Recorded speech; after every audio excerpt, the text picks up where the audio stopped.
প্রথম দফার ভোটে যে ১৫২টা সিটে ভোট হচ্ছে, সেখান থেকে পুরুলিয়া, ঝাড়গ্রাম, বাঁকুড়া আর পশ্চিম মেদিনীপুর, পশ্চিম বর্ধমান, এই কটা জায়গা থেকে তৃণমূল দু আঙুলে গোনা শেষ হয়ে যাবে তৃণমূলের সিট।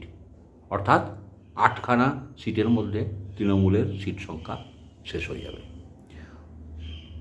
আর বাকিটা গেরুয়া ঝড়।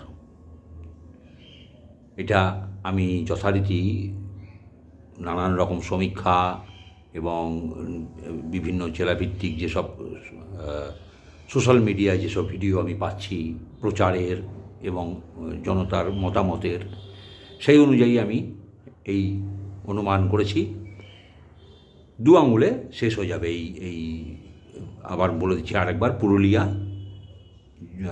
ঝাড়গ্রাম, বাঁকুড়া আর পশ্চিম বর্ধমান, এই কটা জায়গা থেকে ৮খানার মধ্যে তৃণমূলের আসন শেষ।